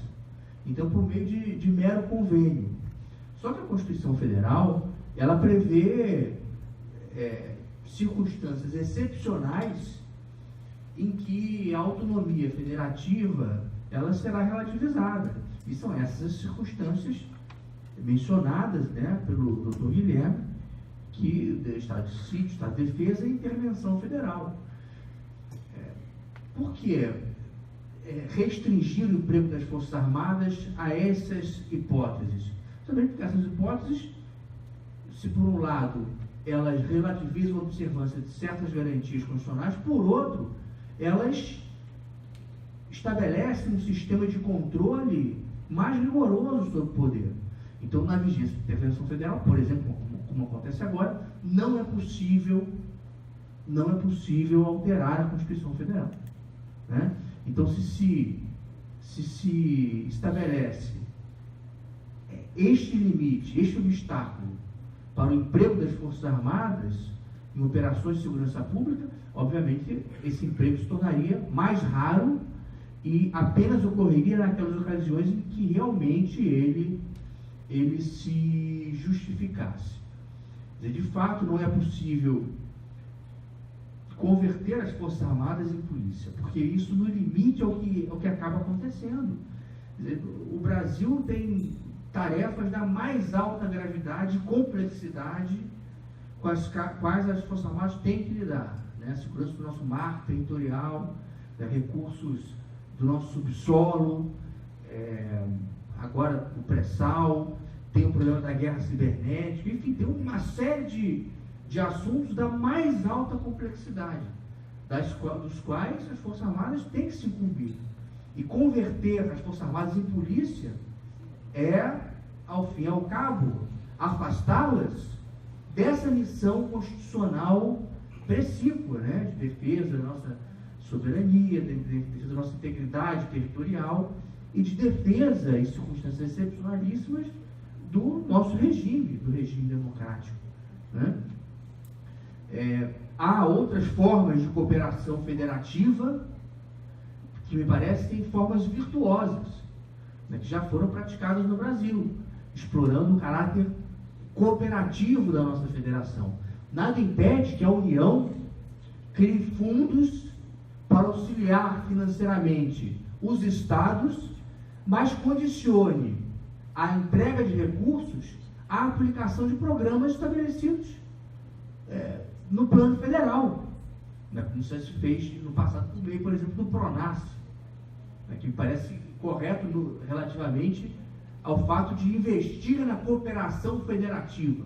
Ainda que não se concorde com o teor do programa, essa noção de que cabe à União cooperar com os estados na esfera da segurança pública é uma noção importante a ser desenvolvida e pode estar por meio desse tipo de programa. Quer dizer, diretrizes federais, quando o Estado concorda em aplicar, recebe recursos em auxílio. Mas eu estou realmente de acordo com as suas observações. Muito obrigado pela questão, Osmar. Achei um ponto fundamental. Eu não acho que a legislação infraconstitucional viole a Constituição. Acho que a Constituição abriu, de fato, essa brecha para a atuação das Forças Armadas em casos de garantia da lei e da ordem. A lei infraconstitucional ela busca regulamentar, chamando a atenção para o caráter episódico, chamando a atenção para o fato de que não é guerra, chamando a atenção para que a autoridade que tem a decisão última é o presidente da República. Ela busca regulamentar porque o artigo ficou muito aberto. O problema, eu acho que é outro. Eu acho que a gente está diante desse fenômeno da securitização, de transformar tudo num problema de segurança pública. E essa transformação de tudo num problema de segurança pública justifica medidas constitucionais extraordinárias. Há um autor que tem um diagnóstico da realidade da política mundial, que é o George Agamben, que acha que a gente está vendo um estado de exceção permanente. Me parece um grande exagero, né? Porque então a gente estaria diante de a política ficaria reduzida a gabinetes de crise, as medidas seriam todas extraordinárias, os executivos viveriam só de medidas provisórias. Tem alguns indicadores disso, mas é um pouco exagerada, me parece, essa visão. Então acho que não há uma antinomia entre a legislação infraconstitucional e o artigo 142, acho que não há ali a distorção está justamente no artigo da Constituição, que permitiu essa legislação infraconstitucional buscar regulamentar a porta que deixou aberta. Então, eu tendo a ver dessa maneira. O que a gente tem que tentar entender é o problema do ponto de vista sociológico, do que está acontecendo. Há uma criminalização da política, um desgaste dos poderes. E você lembrou muito bem essa questão do esgotamento da polícia. Me parece um pouco até ofensivo a instituição policial. Toda hora que há uma missão de garantia da lei e da ordem, você está dizendo para a polícia que ela não existe, é inexistente, sua estrutura está esgotada. Então, por que não usa o recurso da GLO para evitar esse esgotamento? Tem uma distorção aí, me parece. Os recursos de uma GLO não são parcos recursos, são recursos fundamentais e poderiam ser aplicados para evitar o esgotamento e não atuar no suposto esgotamento. E essa questão da securitização acaba virando uma forma de politizar a segurança pública para justificar medidas de caráter extraordinário, que acontece tanto no plano interno quanto no plano das relações internacionais. Dando sequência ao nosso debate, eu chamaria então o doutor Sérgio.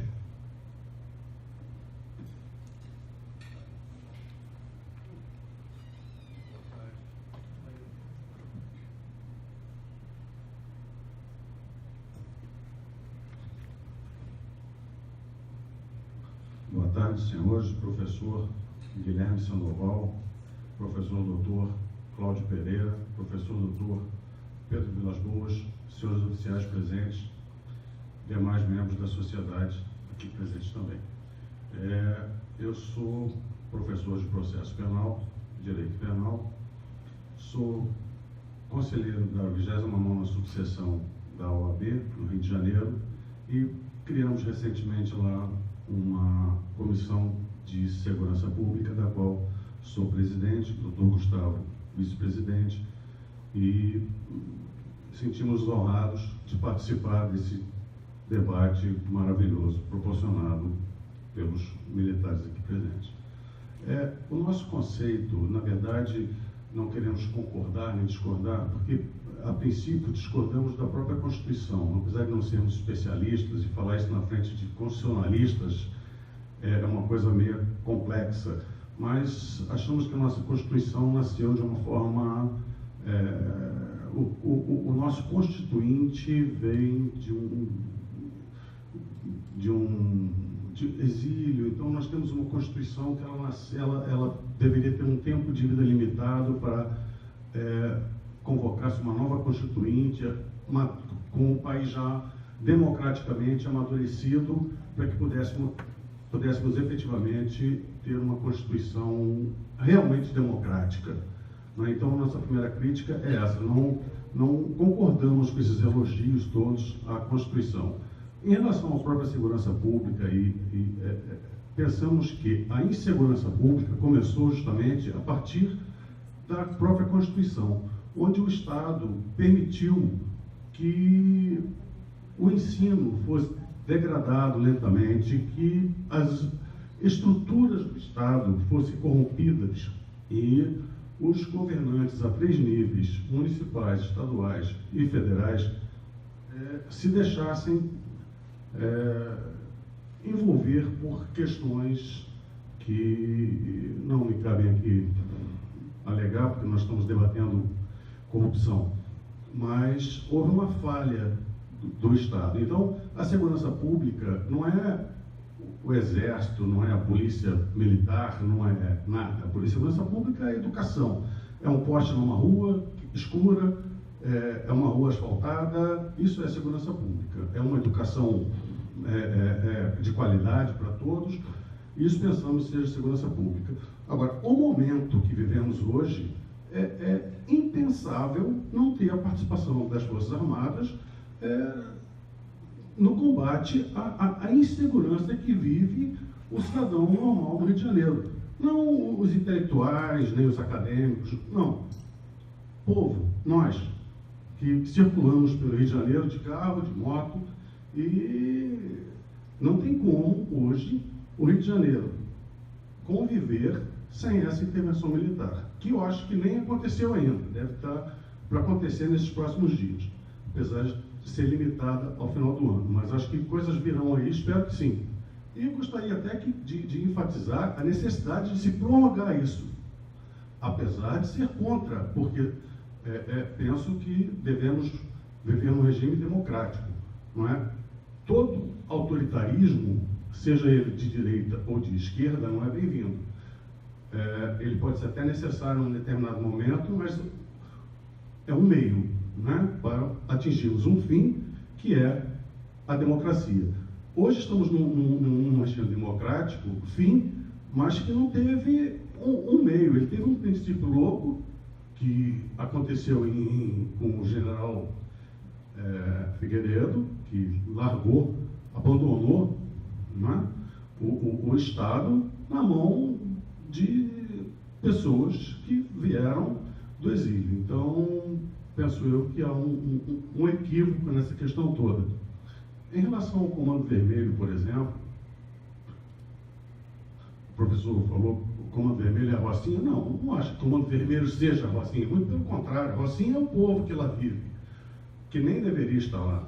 O Comando Vermelho é que elege os nossos políticos. Não tem nada a ver com o morador da Rocinha.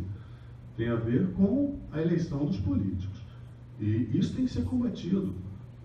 A criminalidade hoje, o Exército para combater o criminoso? Não. O Exército para combater o terrorista, que anda com fuzil, com arma de última geração, inclusive com capacidade de abater aeronaves. Então, não é não acho que seja utilizar o Exército como polícia, é utilizar as Forças Armadas como Forças Armadas, porque a polícia, inclusive também, desculpe se alguns representantes da Polícia Militar aqui, mas nós tivemos a condenação de um comandante da Polícia Militar a uma pena de prisão de 6 anos, não é? E hoje, em regime fechado.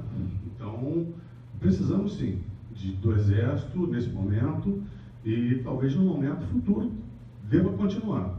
Me desculpem as críticas, mas acredito que sejam construtivas. Obrigado. General, se eu me permitir, eu chamaria já o segundo debatedor para a gente poder ter uma síntese, se me permitir. Então, eu gosto de chamar o senhor Ramiro. E aí os conferencistas, então, podem fazer os comentários de forma conjunta. Olá, meu nome é Luiz Ramiro, eu faço parte do IESP e do LEPDESP também. Parabéns às palestras, uma honra ter o professor, foi meu professor na Faculdade de Direito da UF, o professor Cláudio, e um amigo, também meu orientador, tem que dizer, o professor Pedro e o professor Sandoval. Eu até vou pegar algum gancho que foi falado aqui, porque eu fiz uma certa provocação, mas eu acho que é importante colocar para o público, né? E a respeito do próprio tema da intervenção federal. De fato, ela é a primeira, né, nesse regime constitucional que nós temos, e ela é sui generis ao mesmo tempo, porque ela é localizada apenas na segurança pública. Se comentou entre políticos, inclusive, a possibilidade de, mesmo a sua manutenção, se fazer emenda constitucional, já que ela era sui generis. E essa é uma pergunta que eu faço, independente de, o senhor explanou, né, a discordância em relação à intervenção, mas mesmo que a gente também tem que lidar com a realidade, com os cenários, se isso vier à tona de volta, porque o quadro de colapso da segurança do Rio de Janeiro, e eu acho que quando o professor Pedro fala da GLO, ela tem muito a ver, porque a insistente GLO no Rio de Janeiro, ela é a prova disso. Dos 10 últimos anos, a cada 3 dias nós tivemos 1 ano de GLO no Rio de Janeiro. A prova da insistente GLO e da sua ineficácia é a prova que se chegou no colapso e a intervenção federal. Me preocupa pensar para trás e não para frente. Eu até discordaria talvez um pouco que o senhor, com todo respeito, falou, que a intervenção federal ela é eminentemente democrática, ela está dentro do quadro constitucional, e até a confusão pública, às vezes, com intervenção militar, né? Isso é uma coisa bem... O público confunde, é bom esclarecer. Mas o fato é que me preocupa voltar para trás, e até trazendo a nossa experiência do LEPDESP, em ter feito uma visita, um colóquio com o gabinete de intervenção, nós vimos coisas preciosíssimas, e a realidade do próprio general Richard Nunes colocou: a gente teme que isso tudo vá pelos ares. Vem um novo governo aqui, e tudo isso aqui voa e acabou todo esse projeto, trabalho de gestão, trabalho de elevar o moral das instituições. Eu sou professor de segurança pública na UF, a gente percebe pelos alunos que são policiais, policiais civis, a elevação do moral, porque eles sabem, eles são professor, delegacia no Rio de Janeiro tem dono, batalhão tem dono, essa porosidade, essa falta de autoridade é uma coisa crônica. Então me preocupa o lado crônico, né, da violência no Rio de Janeiro, da inadequação das forças locais, e se isso também não representaria um desequilíbrio do pacto federativo, do sistema federativo, da própria questão da incapacidade do Estado do Rio de Janeiro. E se a gente não deveria analisar o caso do Rio de Janeiro como um Estado meio sui generis. A gente, eu acho que analisa de forma muito homogênea um país tão heterogêneo. Os estados são diferentes, a gente vê o caso de Rondônia aqui. Será que nós não deveríamos abrir para uma forma mais alternativa de olhar? E aí eu penso, talvez, por que não uma intervenção federal desse tipo permanente? É algo ousado, parece absurdo, mas, de fato, a realidade que nós temos de entrada de armamento, metralhador, qualquer quadro comparativo que se faz é incomparável. E mesmo que outros estados tenham graus de incolumidade pública, aqui são 12 milhões de habitantes. Eu morei fora por 3 anos, não tem, você vai falar Roraima, tudo bem, mas o Brasil é o Rio de Janeiro, é a imagem do Brasil para si mesmo e para fora. Eu acho que se você não resolver isso aqui, e eu também não sou do Rio de Janeiro, eu sou catarinense, se você não resolve esse negócio aqui, há um risco que você não vai conseguir resolver fora. Então, é até pelo caráter mimético do Rio de Janeiro, enfim. Bom, primeiro comentar as observações do Dr. Sérgio, meu colega, advogado. Eu quero enfatizar um dos pontos do seu comentário, que faz referência a outras medidas que têm impacto também na segurança pública, como, por exemplo, a educação, né? É uma medida que parece salutar e que o Rio de Janeiro não insistiu na adoção dessa medida, que parece ser a escola de horário integral, né? A criminalidade do tráfico de drogas está muito ligada à juventude. Me parece que o jovem ele tinha que estar o tempo inteiro na escola, né? O tempo inteiro na escola. Se a gente deixa crianças, não é? 10, 11 anos de idade submetidas ali à influência do traficante, enquanto os pais, em regra, pais não, mães, né? Porque são crianças cuidadas só pelas mães, tem que trabalhar o dia inteiro, obviamente, essa criança ela se submete a essa influência e então acho que um ponto importantíssimo seria a educação em horário integral. Poste de luz, isso tem um impacto danado. A rua iluminada reduz a criminalidade no local. Isso aí isso é indiscutível, o impacto é tremendo. E há medidas administrativas, há experiências muito interessantes, por exemplo, relativas à regulação do horário de funcionamento de bares e restaurantes, né? Em algumas cidades de São Paulo, proíbem o funcionamento de bares que se sirva bebida alcoólica, por exemplo, depois das 10 da noite. Isso tem um impacto enorme na redução do número de homicídios, na redução do número de acidentes automobilísticos, né? Então são medidas assim de caráter administrativo que por vezes têm um impacto muito maior na segurança pública do que outras medidas. Então, de tudo que o colega falou, esse ponto me parece um ponto importante a ser enfatizado.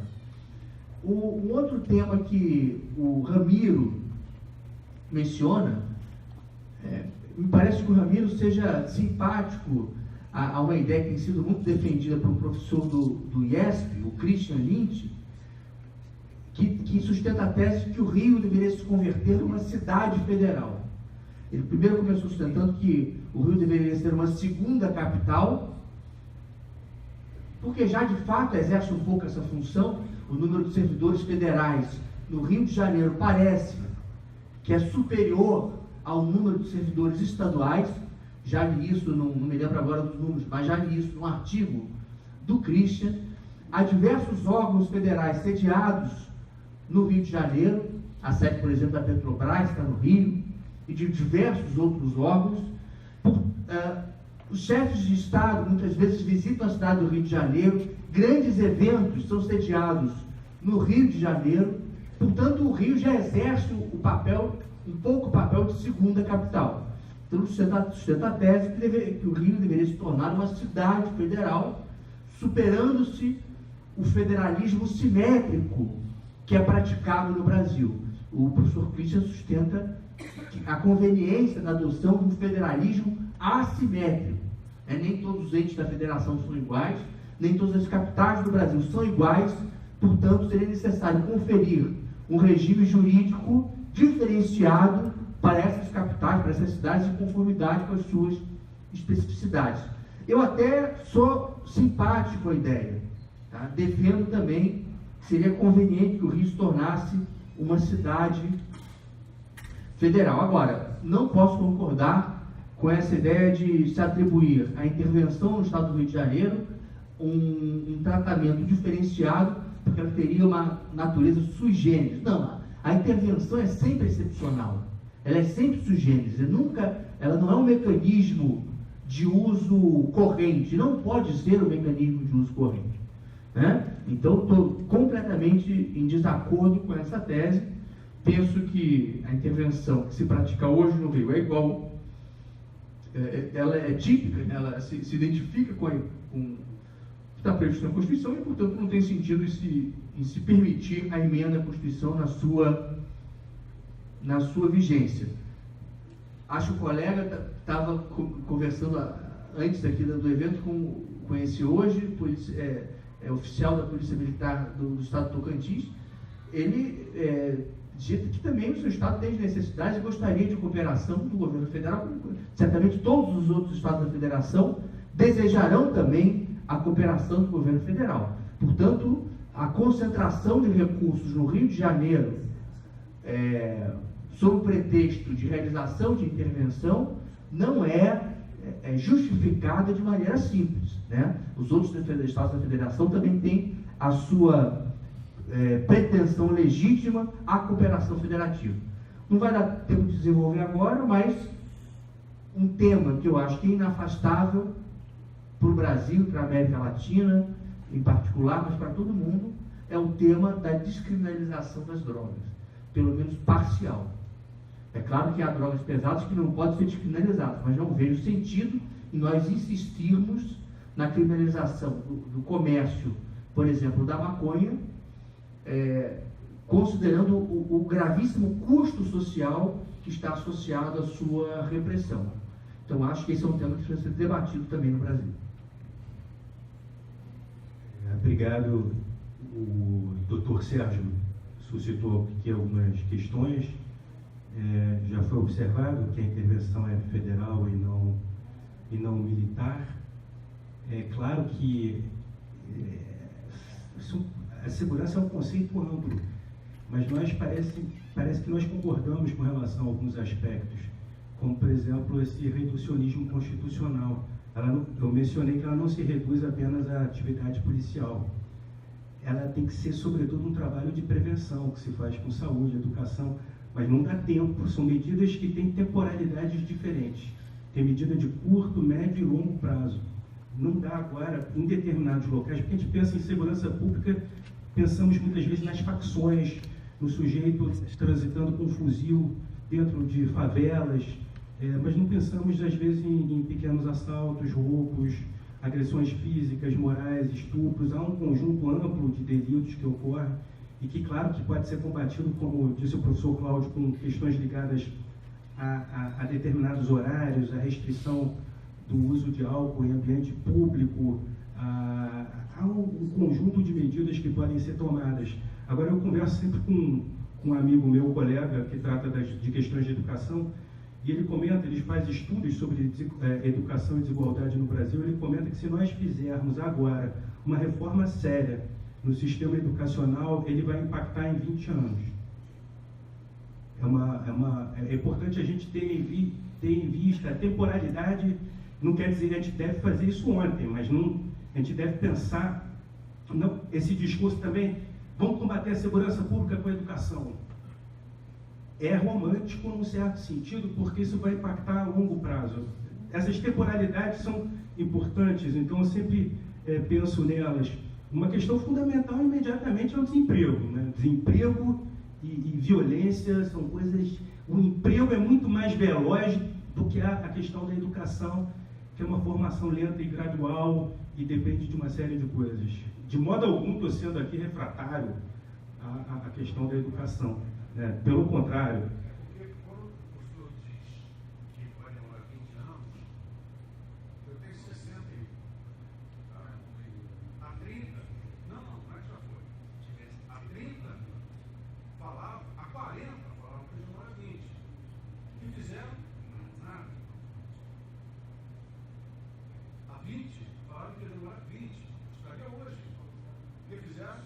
Nada. Vai demorar mais 20. O que vão fazer? Nada. Então, essa questão tem que ser, por nós,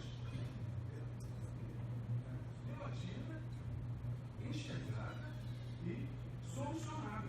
Porque não há outra solução. Pensar em educação se não se investir com seriedade nisso. E nós passamos por, não quero falar em partidos políticos, não é o caso aqui agora, mas nós passamos por vários partidos políticos e nenhum deles efetivamente investiu com rigor na educação.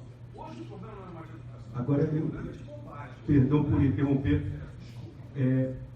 Muitas crianças não conseguem ir à escola. Sim. Sequer conseguem ir à escola tal como ela existe.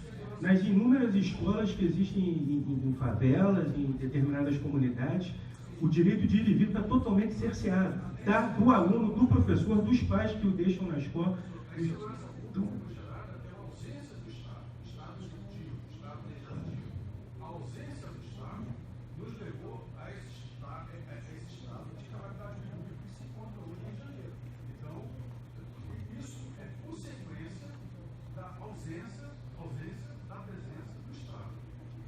Agora, eu tenho preocupação com relação à reforma de uma Constituição, porque acho que é uma caixa de Pandora.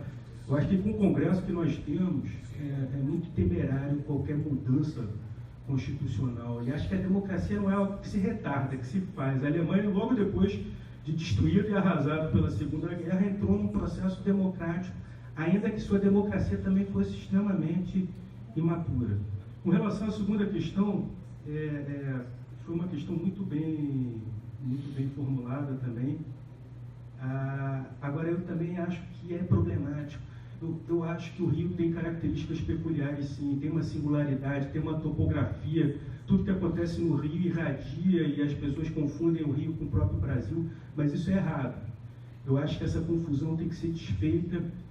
Eu tenho muito apreço pelo nosso amigo e colega Christian, mas eu tendo a não concordar com essa tese da capital federal, porque ela é quase como um passe de mágica. Elevar o Rio à condição de cidade federal, como Johannesburgo ou coisa dessa natureza, não resolve as mazelas e problemas que são muito mais sérios, né? Muda talvez um pouco a velocidade orçamentária, o cuidado, mas Brasília mesmo é um desastre, num certo sentido, cercada de cidades satélites. Brasília não é um distrito federal. Brasília é a capital e tem uma falta absurda de planejamento urbano, violência que graça nas cidades satélites. O Distrito Federal é uma ilha da fantasia comparada ao que está no entorno ali.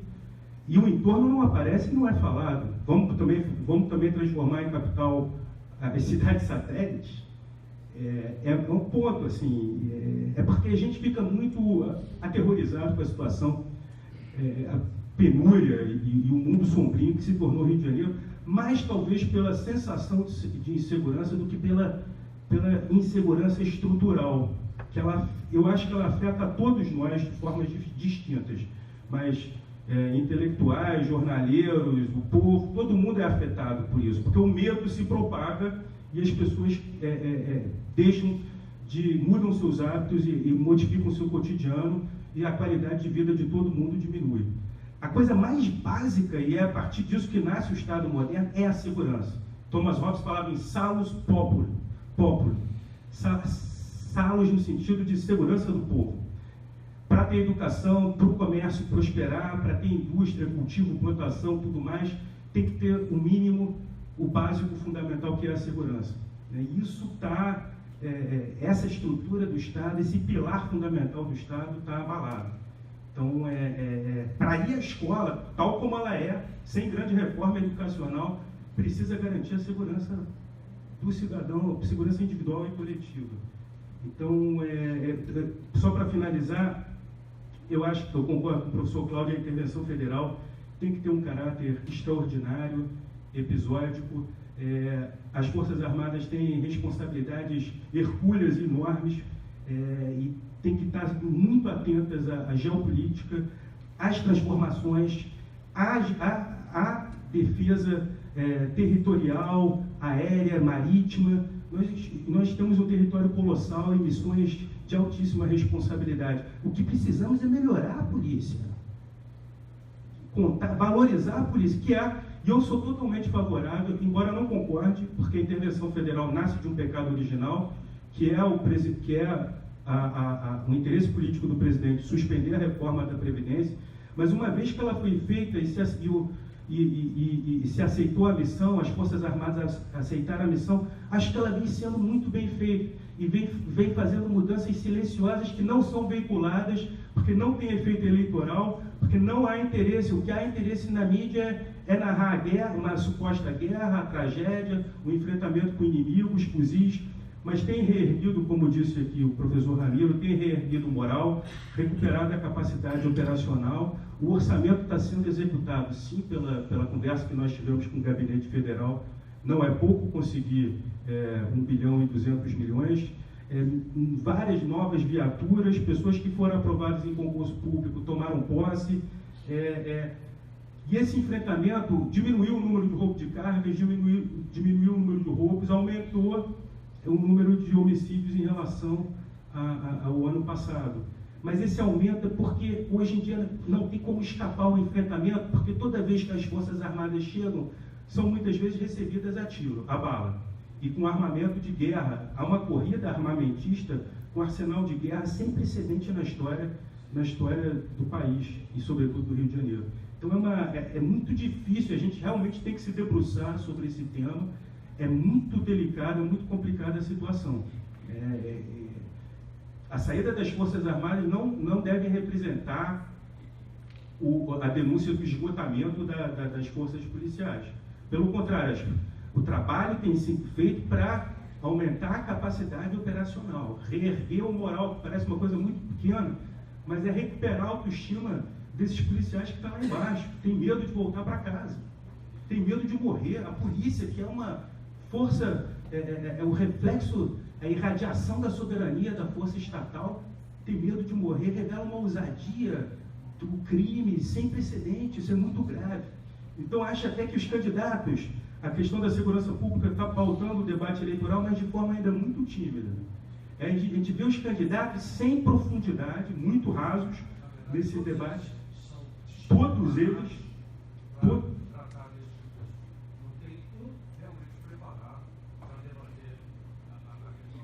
a impressão que dá é que foram pegos de surpresa com o tema, o que preocupa bastante. Desculpa. Professor, posso, devido ao adiantado da hora, eu sei que teriam até duas perguntas a mais, mas nós nos propomos a ficar até mais um pouco aqui depois. Quem quiser aqui debater mais próximo aqui, estaremos aqui à disposição. Mas para o seminário hoje, devido exatamente ao adiantado da hora, vamos ter que encerrar a fase dos debates. Então, vamos passar, Gerão, a fase dos agradecimentos. Então, convido o senhor a entregar os certificados aos palestrantes pelas palestras realizadas no dia de hoje.